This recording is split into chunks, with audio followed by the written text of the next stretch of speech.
चलो मित्रों, chapter number 3 वनस्पति सृष्टि में આપણે અગાઉના વિડિયો લેક્ચરની અંદર પહેલા આવૃત બીજધારી વનસ્પતિઓ ભણી ચૂક્યા છીએ। આમ તો આવૃત બીજધારી વનસ્પતિઓ ચલાવતા પહેલા આપણે અનાવૃત બીજધારી વનસ્પતિઓને સમજવી પડે। આમ છતાં આપણે અનાવૃત બીજધારી વનસ્પતિઓનો ટોપિક પાછળથી શા માટે લઈએ છીએ? तो आवृत बीजधारी वनस्पतिओने समझ्या पछी, पुष्पनी रचना समझ्या पछी, स्त्रीकेसर पुंकेसરની माहिती મેળવ્યા પછી તમે સાપેક્ષમાં સરખામણી કરી શકો, સારી રીતે સમજી શકો એ માટે આપણે અનાવૃત બીજધારી વનસ્પતિને આવૃત બીજધારી વનસ્પતિ પછી લઈએ છીએ। ચલો મિત્રો, સર્વપ્રથમ અનાવૃત બીજધારી વનસ્પતિઓમાં કયા કયા ઉદાહરણોનો સમાવેશ થાય तो हूँ ए टॉपिक की चर्चा करूं छूं। अनावृत बीजधारी वनस्पति में उदाहरण लईशुं। साइकस नामनी वनस्पति छे, साइकस। बीजी वनस्पति छे पाइनस। नीटम नामनी वनस्पति छे, ओरोकेरिया छे, ओरोकेरिया। एफ्रीडा आवे छे, मयूरपंख अथवा मोरपंख आवशे, मयूर पंख नामनी वनस्पति। आवा આપણે ઉદાહરણો લઈ શકીએ। ફરીથી સાયકસ, પાઇનસ, નીટમ, ઓરોકેરિયા, મયુરપંખ જેવી વનસ્પતિઓ અનાવૃત બીજધારી વનસ્પતિઓ છે। હવે સર્વપ્રથમ આ વનસ્પતિને અનાવૃત બીજધારી વનસ્પતિ કેમ કહેવાય? અનાવૃત, આવૃત નથી તે કેમ એવો શબ્દ વાપર્યો છે?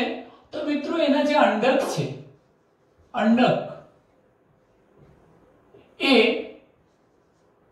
બીજાશયના પોલાણમાં હોતા નથી, બીજાશયના પોલાણમાં આવેલા નથી, પોલાણમાં હોતા નથી। હવે જો બીજાશયના પોલાણમાં ન હોય તો એનો મતલબ એ થયો કે અંડક बीजाशयनी दीवाल वडे घेराયેલ નથી, અંડક બીજાશયની દીવાલ વડે આવૃત નથી, માટે આપણે એને કેવી વનસ્પતિ કહીશું? અનાવૃત બીજધારી વનસ્પતિ। તો અંડક બીજાશયના પોલાણમાં હોતા નથી એટલે કે બીજાશયની દીવાલ બીજાશયની દીવાલ વડે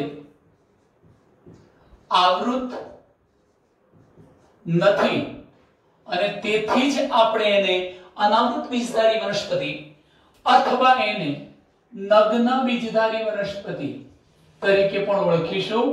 કેમ? કારણ કે એના અંડક કેવા છે? ખુલ્લા, બીજાશયના પોલાણમાં હોતા નથી।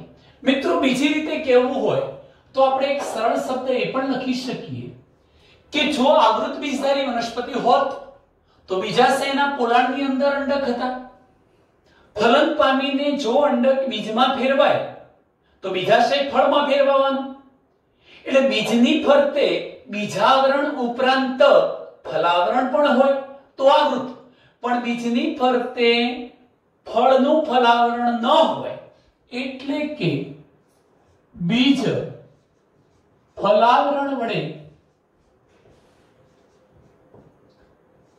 ઢંકાયેલા ન હોય, ખુલ્લા કે નગ્ન હોય તો તેવી વનસ્પતિને અનાવૃત બીજધારી વનસ્પતિ કહે છે। આપણે યાદ રાખજો મિત્રો કે અનાવૃત બીજધારી વનસ્પતિમાં બીજ તો બને છે, બીજ બને છે, પરંતુ ફળ સર્જાતું નથી, ફળ બનતો નથી। જો ફળ બનતું હોત તો બીજની ફરતે ફલાવરણ પણ હોત, પણ આ વનસ્પતિઓમાં ફળ બનતો નથી। બીજો એક મુદ્દો કહી દઉં કે જ્યારે અંડકો ફલન પામીને બીજમાં ફેરવાઈ જશે તો આ બીજ ફલન પહેલા, ફલન ન થયું ત્યારે, ફલન પહેલા અને ફલન બાદ, અને ફલન થઈ ગયા બાદ તે જ સ્થાને, જ્યાં પહેલા હતા એ જ સ્થાને, તે જ સ્થાને, જેમ કે બીજાણુ પર્ણો કહીશ મિત્રો હું તમને મહાબીજાણુ પર્ણ એના પર ખુલ્લા હોય છે, અનાવૃત રીતે ટકેલા હોય છે, અનાવૃત રીતે તે જ સ્થાને અનાવૃત આવરણ વગર અનાવૃત રીતે ટકેલા હોય છે. ચાલો મિત્રો ત્યાર પછીના મુદ્દાની વાત કરીએ કે આ વનસ્પતિઓ અનાવૃત બીજધારી વનસ્પતિઓ, ખાસ કરીને આપણે એને શંકુધારી વનસ્પતિઓ પણ કહીએ છીએ. અનાવૃત બીજધારી વનસ્પતિઓના માટે એક શબ્દ છે શંકુધારી વનસ્પતિઓ. આવી વનસ્પતિઓ કેવા સ્વરૂપની હોય છે? તો મિત્રો તમને એમ લાગશે વૃક્ષ છે, પણ વૃક્ષ બહુ મોટા કદના હોતા નથી, મધ્યમ કદના કે પછી થોડાક ઊંચા વૃક્ષો હોય છે. એટલે એમ લખીશું કે મધ્યમ કદના કે ઊંચા વૃક્ષો સ્વરૂપે આ વનસ્પતિ જોવા મળે છે. આ ઉપરાંત કેટલીક વનસ્પતિ ક્ષુપ સ્વરૂપે પણ જોવા મળે છે, પરંતુ છોડ સ્વરૂપે આ વનસ્પતિઓ જોવા મળતી નથી. આમાં એક સૌથી અગત્યનો ટૂંકો પ્રશ્ન હું તમને કહું કે જેને આપણે વિરાટ રેડ વૃક્ષ કહીએ છીએ. વિરાટ રેડ વૃક્ષ શબ્દ લખીશ કે વિરાટ રેડ વૃક્ષ, જેનું નામ છે સિકોયા સેમ્પરવિરેન્સ નામની વનસ્પતિ. કઈ? અહીં શબ્દ લખીશું સિકોયા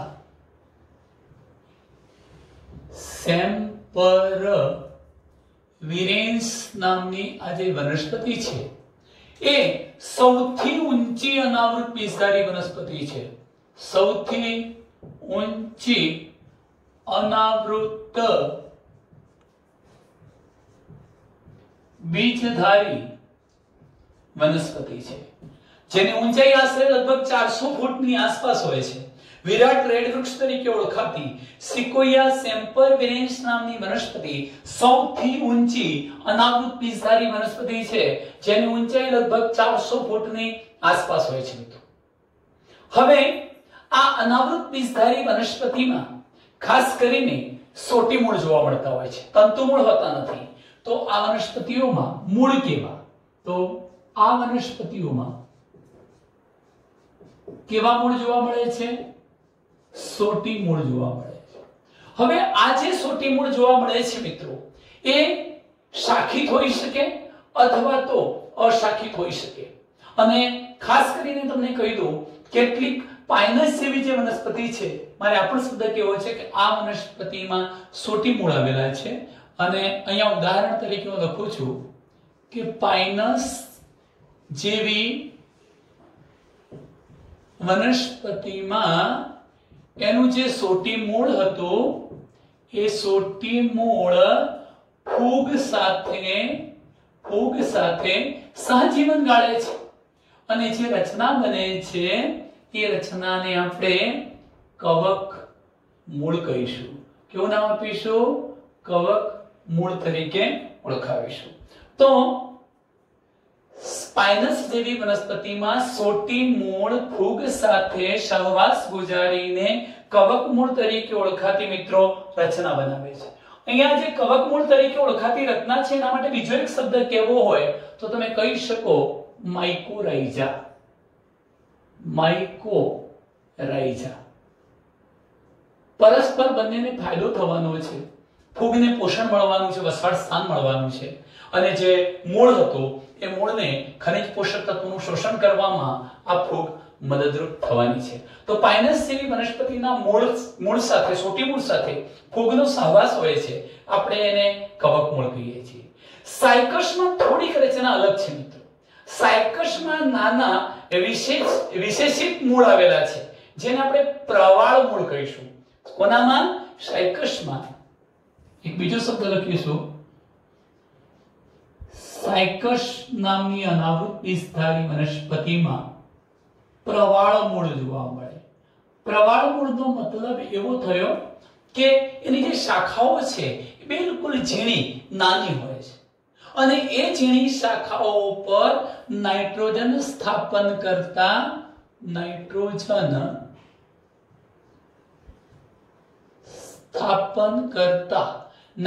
સ્થાપક આપણે એમ કહીશું કે N2 સ્થાપક નાઇટ્રોજન સ્થાપક સાયનોબેક્ટેરિયા વસવાટ કરે છે. નાઇટ્રોજન સ્થાપન કરતા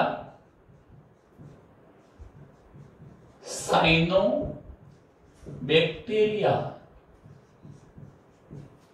વસવાટ કરે છે. એ પણ સહજીવન કહી શકાય. કોની સાથે? બે સાયનોબેક્ટેરિયાનું સાયકસના પ્રવાળ મૂળ સાથેનું સહજીવન. પરિણામે બંનેને પરસ્પર ફાયદો થાય છે. વનસ્પતિને નાઇટ્રોજન મળી રહે છે, નાઇટ્રોજનના ક્ષારો પ્રાપ્ત કરાવી આપે છે. કોણ?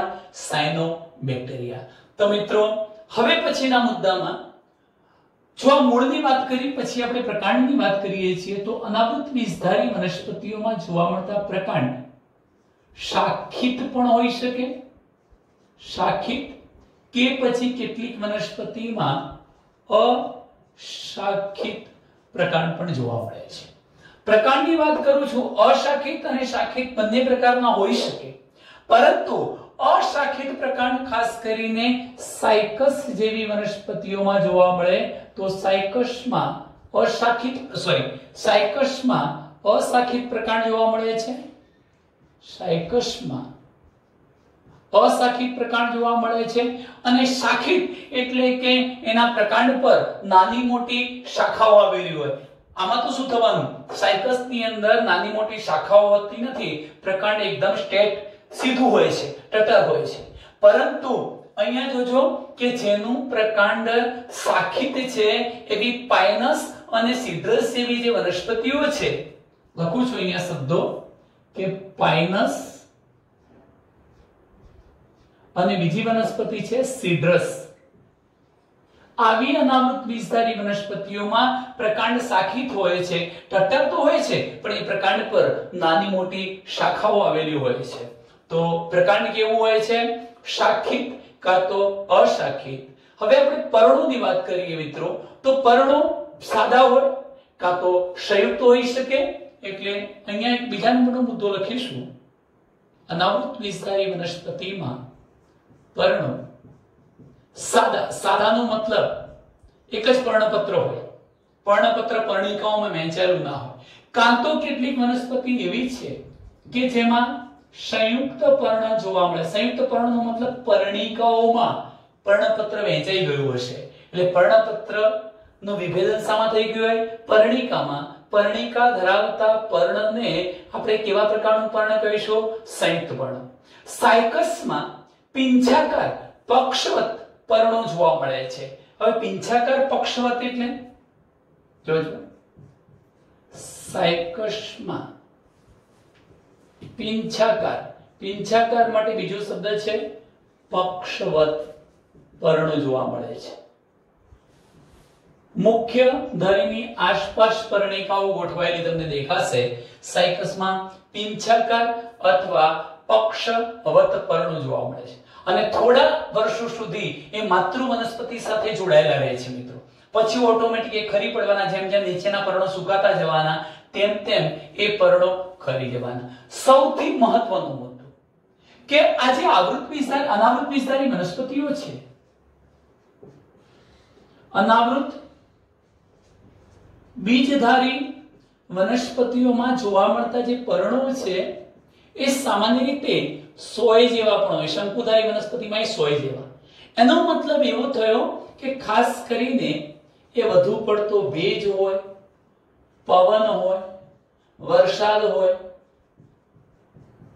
આવી જે પરિસ્થિતિ છે એની સામે ટકી શકે, એની અતિશયતા સામે ટકી શકે. કોણ? ભેજ છે, પવન છે, વરસાદ છે, તાપમાન છે વગેરેની અતિશયતા સામે, અતિશયતા વધુ પડતા પ્રમાણ સામે, અતિશયતા સામે ટકી શકે તે રીતે પર્ણો અનુકૂલિત થયેલા હોય છે. એનો મતલબ એવો થશે મિત્રો, જો કે સામાન્ય રીતે અનાવૃત બીજધારી વનસ્પતિના પર્ણો એકદમ પાતળા પ્રકારના સોય જેવા દેખાશે. આ પ્રકાર સોય જેવા અણીદાર હશે. એની આ જે સપાટી ક્ષેત્રફળ હતું એ ઘટી જવાનું. એટલું જ નહીં, એ પર્ણ થોડું જાડું હશે. પર્ણ જાડું હશે, સોય જેવું પાતળું અણીદાર હશે, એનું આ જે ક્ષેત્રફળ છે એ ઓછું હશે. આવી પરિસ્થિતિમાં એની અંદર એલા જે પર્ણરંધ્રો હતા, પર્ણરંધ્ર, એ પર્ણરંધ્ર નિમગ્નનો મતલબ થોડાક વધુ ઊંડે ખૂંપેલા હશે, જાડું હોય, થિકનેસ વાળું, એમાં પર્ણરંધ્રો વધુ સપાટી પર ન હોય, છિદ્રો જેવી રચના જેને આપણે પર્ણરંધ્ર કહીશું એ થોડા ઊંડે હોય. એના પરિણામે એ પાણીનો વ્યય અટકાવવામાં ઉપયોગી બને છે. પાણીનો બાષ્પીભવનની ક્રિયા દ્વારા પાણીનો વ્યય અટકાવે છે. પાણીનો વ્યય અટકાવે છે. કેવી રીતે? તો જુઓ, જો સપાટી વધુ હોત તો બાષ્પસર્જન વધુ થતું, પાણી વધુ ગુમાવવું પડતું, પરંતુ સપાટીનું ક્ષેત્રફળ ઓછું થઈ જાય છે. પર્ણ અણીદાર સોય જેવા છે, ચરતા પ્રાણીઓથી પણ એને રક્ષણ મળી શકે છે. પર્ણરંધ્ર હતા, એ અંદર ઊંડા ખૂંપેલા, જેથી સરળતાથી બાષ્પસર્જનની ક્રિયા દ્વારા પાણીનો વ્યય કરી શકતું નથી. આ રીતે એ પાણીના વ્યયને અટકાવવામાં પણ મિત્રો ઉપયોગી બની શકે. ચલો ત્યાર પછી અનાવૃત બીજધારી જે વનસ્પતિઓ છે મિત્રો, એ વિષમ બીજાણુ છે. આ અગત્યનો પોઈન્ટ હવે જરા ધ્યાનથી સમજજો. અનાવૃત બીજધારી વનસ્પતિ વિષમ બીજાણુક છે. વિષમ બીજાણુકનો મતલબ એવો થાય કે બધા બીજાણુઓ સરખા નથી. એ બે પ્રકારના બીજાણુ ઉત્પન્ન કરે છે. કયા બે પ્રકારના? તો જોજો, જે બીજાણુ ઉત્પન્ન થવાના એ બીજાણુઓ એકકીય હશે, એન એકકીય, અને બે પ્રકારના બીજાણુઓમાં હું અહીંયા લખું છું, પહેલો શબ્દ લઘુ બીજાણુ, નાના બીજાણુ, લઘુ બીજાણુઓ ઉત્પન્ન થવાના. આ લઘુ બીજાણુ ક્યાં ઉત્પન્ન થાય છે મિત્રો? લઘુ બીજાણુ ધાનીમાં ઉત્પન્ન થાય છે. લઘુ બીજાણુ ધાની ક્યાં આવેલી છે? જે પર્ણ પર, એ પર્ણને લઘુ બીજાણુ પર્ણ કહે છે. આવા લઘુ બીજાણુ પર્ણો એકત્રિત થઈ ભેગા મળી અને શંકુ જેવી રચના બનાવે છે. એવા શંકુને તમે નર શંકુ, પુશંકુ એવું પણ નામ આપી શકો. એવો જ શબ્દ અહીંયા બીજો લખું છું. બે પ્રકારના બીજાણુ હતા, નાના અને મોટા, માટે તો વિષમ બીજાણુ વનસ્પતિ. હવે જો લઘુ બીજાણુ ધાનીમાં ઉત્પન્ન થતા હતા. લઘુ બીજાણુ ધાની છે, પર્ણ પર આવેલી, તેને લઘુ બીજાણુ પર્ણ કહેવાય. આકૃતિમાં બતાવું છું. આવા ઘણા બધા લઘુ બીજાણુ પર્ણો ભેગા થઈ એકત્રિત થઈ શંકુ જેવી રચના બનાવશે, એને નરશંકુ કહેવાય. આ નરલિંગી અંગ બની ગયું. એવી જ રીતે મોટા બીજાણુ, મહાબીજાણુ, એ મહાબીજાણુ ધાની ધરાવશે. મહાબીજાણુ ધાનીમાં, જો કે યાદ રાખજો, એક મહાબીજાણુ ધાનીમાં એક જ મહાબીજાણુ હોય છે, એટલે મહાબીજાણુ ધાનીમાં ઉત્પન્ન થાય. મહાબીજાણુ ધાની ધારણ કરતું પર્ણ એને મહાબીજાણુ પર્ણ કહેવાય. અને આ મહાબીજાણુ પર્ણો એકત્રિત થાય, કુંતલાકાર એકબીજા સાથે ગોઠવાય, એકત્રિત થઈ શંકુ જેવી રચના બનાવે, એને આપણે માદા શંકુ તરીકે ઓળખાવીએ છીએ. આટલા શબ્દો મેં તમને કહ્યા છે મિત્રો કે અનાવૃત બીજધારી વનસ્પતિઓ બે પ્રકારના બીજાણુ ઉત્પન્ન કરે છે, માટે વિષમ બીજાણુ છે. બીજાણુઓ એકકીય છે. મેં તમને કહી દીધું કે લઘુ બીજાણુઓ ઉત્પન્ન થાય, મહાબીજાણુ ઉત્પન્ન થાય. બે પ્રકારના બીજાણુઓ બીજાણુ ધાનીમાં ઉદ્ભવે છે. બીજાણુ ધાનીઓ શિથિલ સ્વરૂપે છૂટી છવાઈ હોઈ શકે, કાં તો પછી સંગઠિત થઈ શંકુ સ્વરૂપમાં અક્ષ પર કુંતલાકારે ગોઠવાયેલી હોઈ શકે, અને બીજાણુ પર્ણો પર આવેલી હોય છે. બીજાણુ ધાની ક્યાં હોય છે? બીજાણુ પર્ણ પર. લઘુ બીજાણુ પર્ણ અને લઘુ બીજાણુ ધાની ધારણ કરતા શંકુને આપણે લઘુ બીજાણુ ધારક કે પછી નરશંકુ કહીશું. એના માટે બીજો શબ્દ છે લઘુ બીજાણુ ધારક. લઘુ બીજાણુ ધારક પણ કહીશું, અને આને આપણે મહાબીજાણુ ધારક એવું પણ નામ આપીશું. એવી રીતે હવે તમે યાદ રાખજો, કેટલીક વાર નર શંકુ અને માદા શંકુ એક જ વનસ્પતિ પર આવેલા હોઈ શકે.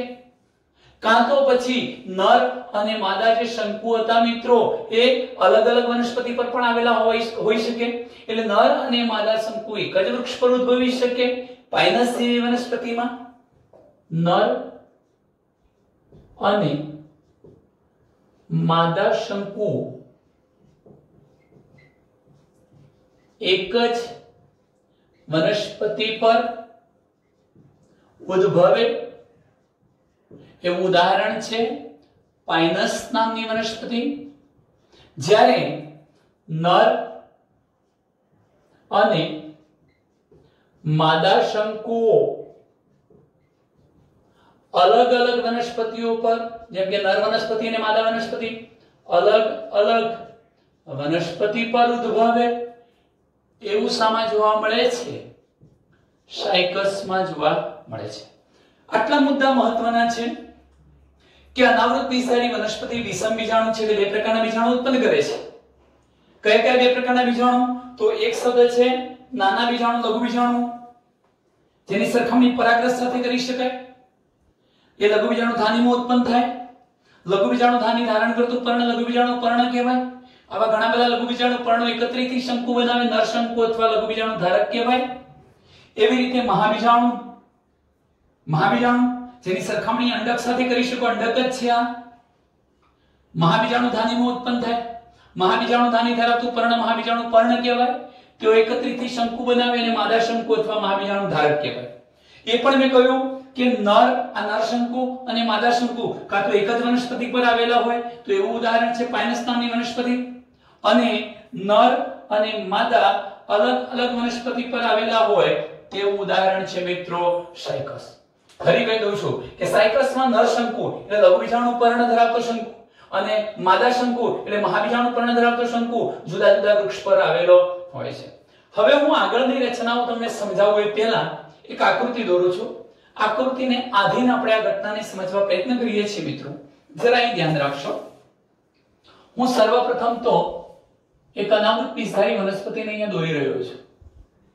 આ ધારો કે અનાવૃત બીજધારી વનસ્પતિનું પ્રકાંડ છે. અહીંયા એનું આ મૂળ છે, સૂટી મૂળ આ પ્રકારનું મૂળ છે. ઓકે, અનાવૃત બીજધારી વનસ્પતિનું પ્રકાંડ છે. મેં શું બતાવી દીધું? મૂળ બતાવ્યું. બે રચનાઓ બતાવી. હવે મિત્રો હું પર્ણ બતાવું છું. પણ પર્ણમાં તમે જોઈ શકો છો કે બે પ્રકારના પર્ણો હશે મિત્રો. હું આ પ્રકારની રચનાઓ બતાવી દઉં અહીંયા, પહેલા તમને સમજણ પડે.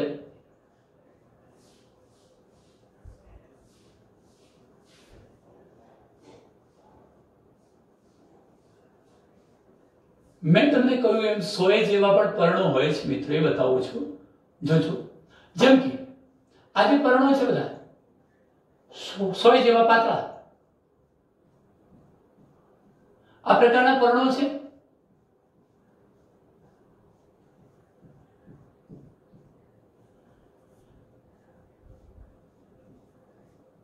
આ પ્રકારના 100 જેવા પાતળા પર્ણો બતાવી દીધા મિત્રો. આ ઉપરાંત હવે તમે જોઈ શકો છો આ તો પર્ણ છે જ, પણ સાથે સાથે હવે પછીની જે રચના આપણે સમજીએ છીએ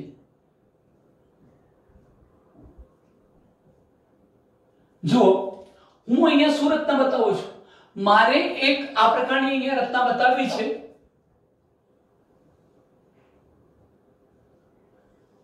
આ પ્રકારનું મને એક પર્ણ બતાવવું છે અને પર્ણને નામ આપવું છે લઘુ બીજાણુ પર્ણ. આ લઘુ બીજાણુ પર્ણ પર આ પ્રકારની એક રચના બતાવું છું, એને નામ અપાશે લઘુ બીજાણુ ધાની. અને લઘુ બીજાણુ ધાનીની અંદર આ બધા જે કોષો હતા, પરાગ માતૃકોષ કે લઘુ બીજાણુ માતૃકોષ પણ તમે કહી શકો, એ રંગસૂત્રીય બાબતમાં દ્વિકીય હોય છે, ટ્વાઇસ એન, જેના માટે શબ્દ લખું છું લઘુ બીજાણુ માતૃકોષ.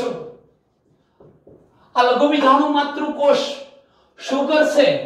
આ લઘુબીજાણુ માતૃકોષ મિત્રો આ પ્રકારનો દ્વિકીય હતો, એ હવે અર્ધીકરણ શરૂ કરે છે અને અર્ધીકરણ શરૂ કરીને 4 એકકીય લઘુબીજાણુ ઉત્પન્ન કરે છે.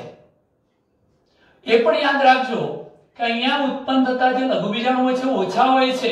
બધા જ કોષો અર્ધીકરણ કરીને ઘણા બધા લઘુબીજાણુ ઉત્પન્ન કરતા નથી, ઓછા ઉત્પન્ન થતા હોય. હું અહીં લાલ ડોટ બતાવું છું, એ બધા લઘુબીજાણુ. તો મિત્રો તમને ખબર પડી ગઈ કે લઘુબીજાણુઓ એકકીય છે, કારણ કે અર્ધીકરણની ક્રિયાથી ઉત્પન્ન થયા છે. એક, બીજો, ત્રીજો, ચોથો, આ બધા શું થઈ ગયા? લઘુબીજાણુ. હવે શું બાબત યાદ રાખવી છે? લઘુબીજાણુઓ મેં લખ્યું છે અહીંયા કે લઘુબીજાણુ ધાનીમાં ઉત્પન્ન થાય છે. લઘુબીજાણુ ધાનીમાં, અને લઘુબીજાણુ ધાની ધારણ કરતું પર્ણ લઘુબીજાણુ પર્ણ કહેવાય. આવા ઘણા બધા પર્ણો જોડાઈને જે શંકુ બને એને નર શંકુ અથવા લઘુબીજાણુ ધારક કહેવાય. તો હું આ પ્રકારનું જે મેં પર્ણ છૂટું બતાવ્યું છે એને મિત્રો હું અહીં બતાવું છું. બરોબર ધ્યાનથી સમજજો. હું એને અહીં આ રીતે બતાવીશ. આ પ્રકારનો એક શંકુ બતાવું છું. મારે બીજો શંકુ પણ અહીં બતાવવો છે.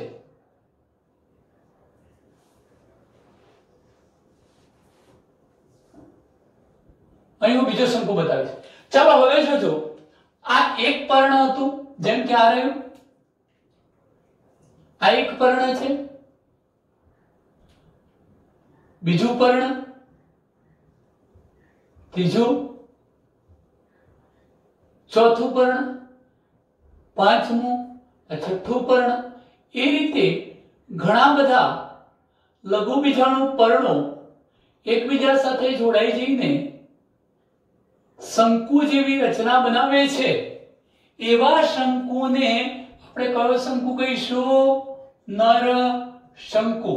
મેં અલગથી બતાવી હતી આ રચના, અને અહીંયા આપણે નર શંકુ બતાવે છે. બધા લઘુબીજાણુ પર્ણો એકબીજા સાથે જોડાઈને શું બનાવે છે? નર શંકુ.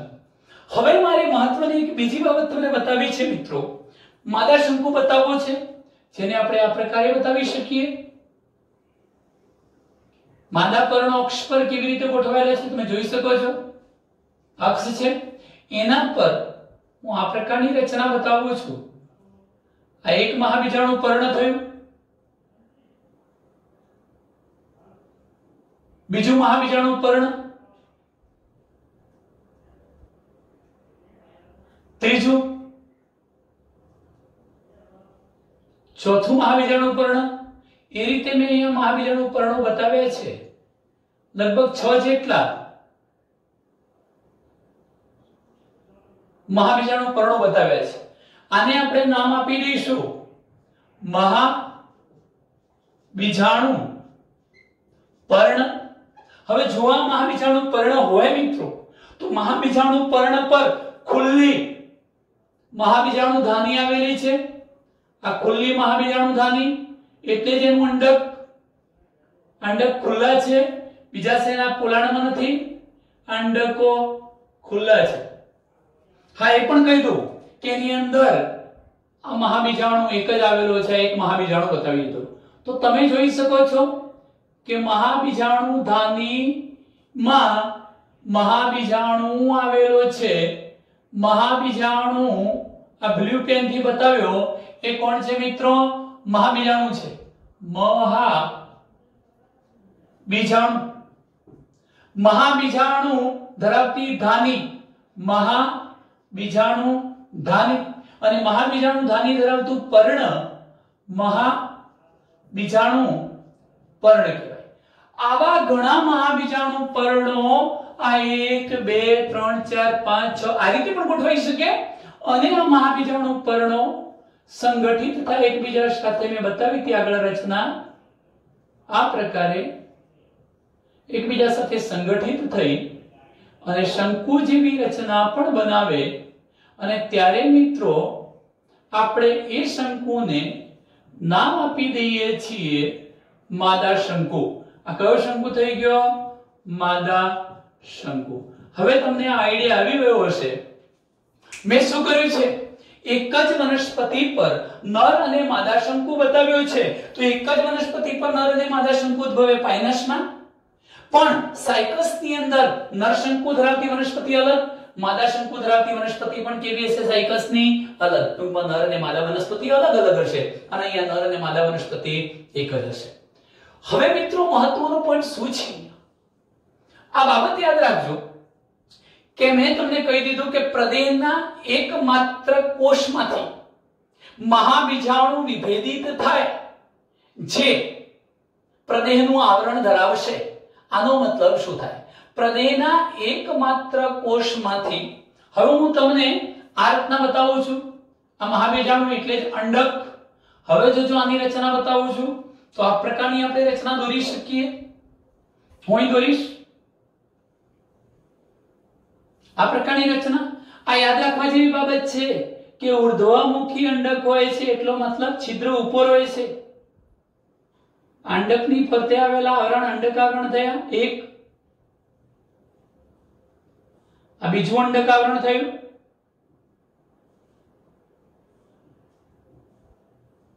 આ બીજું અંડકાવરણ થયું. હવે મિત્રો યાદ રાખો કે આ બધા કોષો કયા છે? પ્રદેહના કોષો. આપણે આવૃત બીજધારી વનસ્પતિમાં ભણતા હતા એવી જ રચના.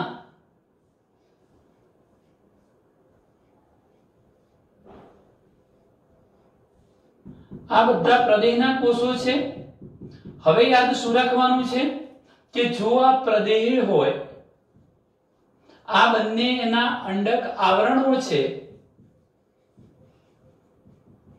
ઉર્ધ્વમુખી અંડક છે, એમાં તમે એ યાદ રાખશો કે આ અંડકની આપણે રચના બતાવી છે. એમાં કોઈ એક કોષ, ધારો કે આ કોઈ એક કોષ સામા વિભેદિત થાય છે. અગાઉ ભણી ગયા હતા મહાબીજાણુ માતૃકોષમાં વિભેદિત થાય છે. હવે મહાબીજાણુ માતૃકોષ, જેમ અહીંયા લઘુબીજાણુ માતૃકોષ દ્વિકીય હતો, એમ મહાબીજાણુ માતૃકોષ પણ કેવો હશે? દ્વિકીય. આ રહ્યો, લખી દો મહાબીજાણુ માતૃકોષ. એનું પણ અર્ધીકરણ થાય. પરિણામ સ્વરૂપે 4 એકકીય મહાબીજાણુ બનવાના. આ 4 એકકીય મહાબીજાણુ બન્યા. મહાબીજાણુ એમાંથી 3 નાશ પામી જાય છે. એક જ મહાબીજાણુ સક્રિય રહે છે અને સક્રિય બનીને તે હવે શું બનાવે છે? તો સક્રિય બનીને તે માદાજન્યુ જનક બનાવે છે. માદાજન્યુ જનક અથવા ભ્રૂણપુટ બનાવે છે મિત્રો. એ કેવી રીતે? તો આ હવે જોજો, હું એક જ મહાબીજાણુ બતાવું છું. આ પ્રકારની રચના બતાવી છે મેં. આ એક જ એકકીય મહાબીજાણુ છે. એનું કોષ કેન્દ્ર, આમ તો ખરેખર સમ વિભાજન 3 જ વખત થવું જોઈએ. પહેલું વિભાજન થાય એટલે 2 કોષ કેન્દ્રો, બીજું વિભાજન થાય એટલે 4 કોષ કેન્દ્રો, અને ત્રીજું વિભાજન થાય એટલે 8 કોષ કેન્દ્રો બની ગયા. પણ ચોથી વખત સમ વિભાજન થઈ જાય તો 8 ના કેટલા બની જાય? 16 કોષ કેન્દ્રો.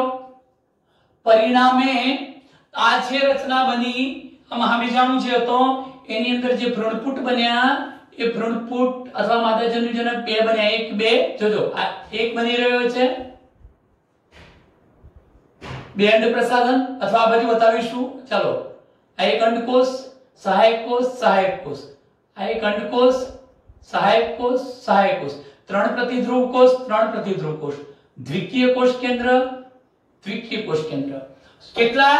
2 ભ્રૂણપુટ, 2 માદાજન્યુજનક બન્યા. અનાવૃત બીજધારી વનસ્પતિની આ એક અગત્યની લાક્ષણિકતા છે કે એમાં એક જ ભ્રૂણપુટ નથી બનતું, 2 કે 2 કરતા વધુ બને છે. બહુભ્રૂણતા, પોલીએમ્બ્રિયોની ઘટના જોવા મળશે. હવે તમે જોઈ શકો છો, ફરી કહી દઉં કે પ્રદેહનો એકમાત્ર કોઈ કોષ મહાબીજાણુ માતૃકોષ તરીકે વર્તે છે જે દ્વિકીય હોય.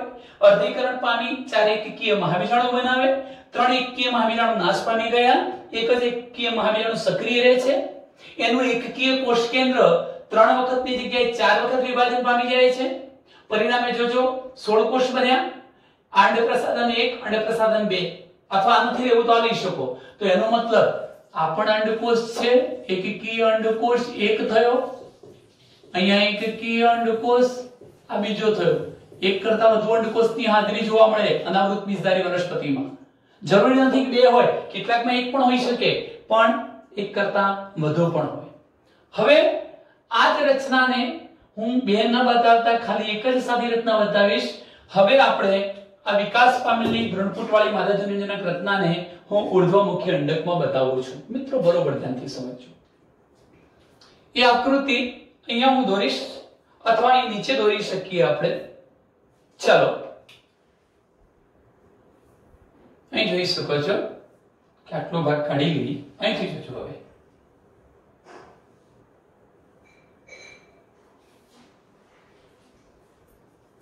જો હું સર્વપ્રથમ શું કરીશ,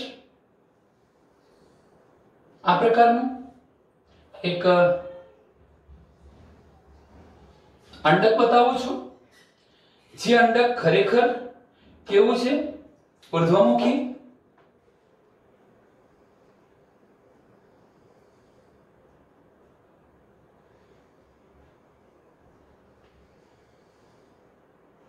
બીજાંડ છિદ્ર થયું. તમે અહીં જોઈ શકો છો અંડકોષ થઈ ગયો એક, બે સહાયક કોષ. મેં ડબલ રચના નથી બતાવી, ખાલી એક સિંગલ રચના જ બતાવી છે. સામે પ્રતિધ્રુવીય કોષો થઈ ગયા, કારણ કે આપણે જે બાજુ છિદ્ર છે એ બાજુ અંડ પ્રસાધન બતાવીએ છીએ અત્યારે. દ્વિકીય કોષ કેન્દ્ર થઈ ગયું. અહીંયા બધા જે કોષો છે પ્રદેહના કોષો છે, એટલે માદાજન્યુજનક પ્રદેહ વડે આવૃત છે એમ કહી શકાય. ભ્રૂણપૂટ માદાજન્યુજનક વડે પ્રદેહના કોષો વડે આવૃત છે.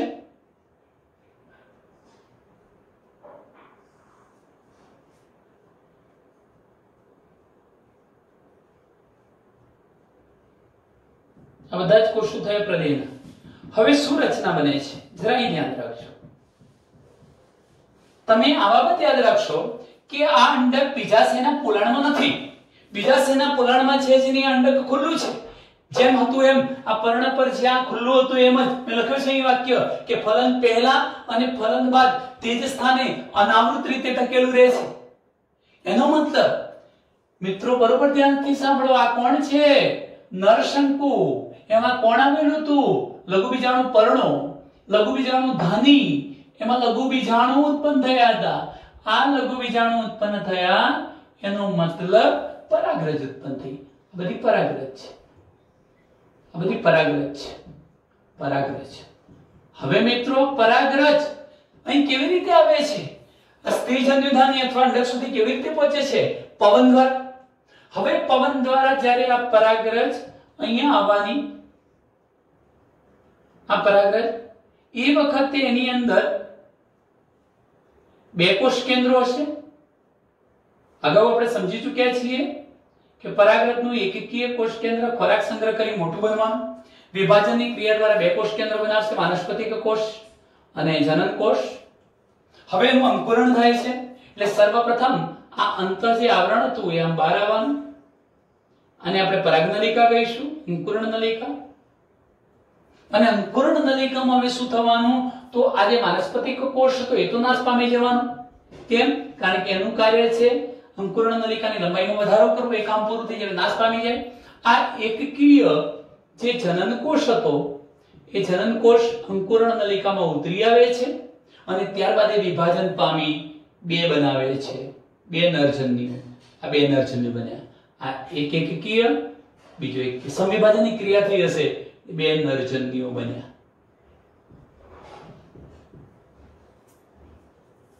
કેટલા બન્યા મિત્રો? બે નરજન્યુઓ. ઘણી વખત એમ પણ કહી શકાય કે જનન કોષ વિભાજન ન પામે, એક જ નરજન્યુ રહે અને સીધો એ કોની સાથે જોડાઈ જાય? એકકીય અંડકોષ સાથે. જો બે સર્જાયા હોય તો બે ભ્રૂણપૂટ હતા, તમને ખબર છે, બે અંડકોષ સાથે જોડાય. પણ કોની સાથે જોડાતો નથી? આ ભ્રૂણકોષ દ્વિકીય કોષ કેન્દ્ર હતું એની સાથે જોડાતો નથી. એનો મતલબ કે ફલન પહેલા જ આ દ્વિકીય કોષ કેન્દ્રમાંથી ભ્રૂણકોષ તો બની જશે, પણ હવે આ એકકીય નરજન્યુ અને એકકીય માદાજન્યુ, નર અને માદાજન્યુ ભેગા થવાના, દ્વિકીય રચના બનવાની, જેને આપણે ફલિતાંડ તરીકે ઓળખાવીશું. આ ફલિતાંડનો વિકાસ થવાનો, ભ્રૂણ બનવાનું, ભ્રૂણ વિકસીને બીજમાં ફેરવાવાનું, પરંતુ બીજાશય નથી એટલે ફળ બનતો નથી, એટલે બીજ કેવા બની જશે મિત્રો? ખુલ્લા બને છે. આટલે સુધીની વાત આપણે અનાવૃત બીજધારી વનસ્પતિઓમાં કરી શકીએ. ફરી એકવાર ઉપર ચલો આપણે થોડુંક રિવિઝન કરી લઈએ છીએ મિત્રો. જરા અહીં ધ્યાન રાખશો તમે. અનાવૃત બીજધારી વનસ્પતિમાં સાયકસ, પાઇનસ, નીટમ, ઓરોકેરિયા, મયુરપંખ, સિટ્રસ જેવી વનસ્પતિનો સમાવેશ થાય. અહીં તમે જોઈ શકો છો જે અંડક હતા, આ બધા અંડકો મેં બતાવે છે. અંડકો એ બીજાશયના પોલાણમાં હોતા નથી, બીજાશયની દીવાલ વડે આવૃત નથી, માટે નગ્ન હોય છે, અંડક ખુલ્લા હોય છે, માટે આ વનસ્પતિને અનાવૃત બીજધારી વનસ્પતિ કહેવાય. ટૂંકમાં બીજાશયના પોલાણમાં હોતા નથી, બીજાશયની દીવાલ વડે આવૃત નથી, તેથી એને નગ્ન કે ખુલ્લા કહેવાય. બીજ ફલાવરણ વડે ઢંકાયેલા નથી, કારણ કે ફળ જ નથી બનતું. બીજ ખુલ્લા રહે છે, ફળ બનતું નથી. બીજ ફલન પહેલા જ્યાં હતું ત્યાં અને ફલન બાદ જ્યાં હતું ત્યાં અનાવૃત રીતે જ ટકી રહે છે. શંકુધારી વનસ્પતિઓ મધ્યમ કદના વૃક્ષો સ્વરૂપની, ઊંચા વૃક્ષો સ્વરૂપની કાં તો ક્ષુપ સ્વરૂપની હોય, પણ છોડ સ્વરૂપની હોતી નથી. વિરાટ રેડ વૃક્ષ આ એક બર્ડ છે, જે સિકોયા સેમ્પરવિનેન્સ એનું નામ છે, સૌથી ઊંચી અનાવૃત બીજધારી વનસ્પતિનું ઉદાહરણ છે. આ વનસ્પતિમાં સોટી મૂળ જોવા મળે. પાઇનસ જેવી વનસ્પતિઓમાં સોટી મૂળ ફૂગ સાથે સહવાસ ગુજારે, જેને કવક મૂળ માઇકોરાઇઝા કહેવાય, સહજીવન છે. પણ સાયકસમાં પ્રવાળ મૂળ જોવા મળે, નાના નાના રેશા જેવા, અને નાઇટ્રોજન સ્થાપક બેક્ટેરિયા સાયનોબેક્ટેરિયા સાથે જોડાઈ જાય અને ત્યાં પણ સહવાસ ગુજારે. પ્રકાંડની વાત કરું તો પ્રકાંડ શાખિત હોય, જેમ કે પાઇનસ અને સિડ્રસ જેવી વનસ્પતિમાં, અને અશાખિત પ્રકાંડ સાયકસમાં જોવા મળે છે. પર્ણો સાદા કે સંયુક્ત પ્રકારના હોય. અનાવૃત બીજધારી વનસ્પતિમાં પર્ણો સોય જે વાણીદાર, જે ભેજ, પવન, વરસાદ, તાપમાન વગેરે જેવા પરિબળો જે હતા એની અતિશયતા સામે રક્ષણ આપવાનું કામ કરે એ રીતે અનુકૂલિત થયેલા હોય, જેથી એના પર્ણરંધ્રો પણ નિમગ્ન હોય, પર્ણ જાડું હોય, બાષ્પોત્સર્જનથી પાણીનો વેગ ઘટાડવાનું કામ કરે. અનાવૃત બીજધારી વનસ્પતિ વિષમ બીજાણુ છે, એટલે લઘુ બીજાણુ અને મહાબીજાણુ ઉત્પન્ન કરતી વનસ્પતિ છે. લઘુ બીજાણુ ધાનીમાં ઉત્પન્ન થાય છે. લઘુ બીજાણુ ધાનીમાં ઉત્પન્ન થાય. લઘુ બીજાણુ ધાની ધારણ કરતા પર્ણને લઘુ બીજાણુ પર્ણ કહેવાય. આવા લઘુ બીજાણુ પર્ણો દ્વારા બનતા શંકુને નરશંકુ કહેવાય. મહાબીજાણુ ધાનીમાં ઉત્પન્ન થાય, એને ધારણ કરતું પર્ણ મહાબીજાણુ પર્ણ કહેવાય. એના દ્વારા બનતું શંકુ માદા શંકુ કહેવાય. મિત્રો, આ માદા શંકુ પર બધા અંડકો હશે ખુલ્લા, આ રીતે બતાવી શકાય. આ ખુલ્લા અંડકો હશે, આ બધા ખુલ્લા અંડકો, આ ખુલ્લા અંડકો, અને ત્યાં આવીને પેલા આના જે નરજન્યુ પરાગરજ હતી એ આવશે. આ પ્રકારની સ્થિતિ બતાવી છે. હવે તમે જોઈ શકો છો કે નર અને માદા શંકુ એક જ વનસ્પતિ પર ઉદ્ભવે. એવું ઉદાહરણ પણ આપણે ભણી ગયા છીએ કે નર અને માદા એક જ પર ઉદ્ભવે. એને આપણે કયું કે તો પાઇનસ નામની વનસ્પતિ, અને સાયકસમાં નર અને માદા અલગ અલગ વનસ્પતિ પર ઉદ્ભવે છે. ચલો, અહીંયા અંડક ઉર્ધ્વમુખી છે. મેં તમને આ વાત કરી કે લઘુ બીજાણુ માતૃકોષો હતા, પરાગ માતૃકોષો. અર્ધીકરણ પ્રકારનું કોષ વિભાજન કરી 4 એકકીય પરાગરજ કે લઘુ બીજાણુ ઉત્પન્ન કરે છે. જ્યાં લઘુ બીજાણુ પરાગરજ. સારું, આ અંડકની રચના જોઈએ તો અંડકમાં એક પ્રદેહ આવેલું છે, અંડક આવરણો છે. ઉર્ધ્વમુખી અંડક હતું, એમાં એકમાત્ર કોષ મહાબીજાણુ માતૃકોષ તરીકે વર્તે, દ્વિકીય હોય. અર્ધીકરણ પામી 4 એકકીય મહાબીજાણુ બનાવે, 3 નાશ પામી જાય, એક જ સક્રિય રહે. આ સક્રિય રહેલો એક જ એકકીય કોષ કેન્દ્ર હતું એવો મહાબીજાણુ હવે શું કરશે? માદાજન્યુજનક કે ભ્રૂણપુટ બનાવશે. માદાજન્યુજનક કે ભ્રૂણપુટ બે બન્યા છે. કેવી રીતે? 3 વખત સમવિભાજન નથી પામ્યો, 4 વખત સમવિભાજન પામી ગયો એટલે બે ભ્રૂણપુટ બતાવે છે. જો એ 3 વખત સમવિભાજન પામ્યો હોત તો એક જ ભ્રૂણપુટ બનાવતા. અંડ પ્રસાધનમાં એકકીય અંડકોષ છે. હવે આ જે પરાગરજ હતી પવન દ્વારા ઉડીને અંડક સુધી પહોંચે છે, પરાગ નલિકા બને છે, નરજન્યુનું નિર્માણ થાય છે, ફલન થાય છે. ફલનથી ફલિતાંડ બનવાનું, ભ્રૂણ બનવાનું, ભ્રૂણમાંથી બીજ બનશે. બીજ ખુલ્લું હોય છે કારણ કે ફળ બનતું નથી. ચલો મિત્રો, આપણે એટલે અટકીએ છીએ. અસ્તુ, જય.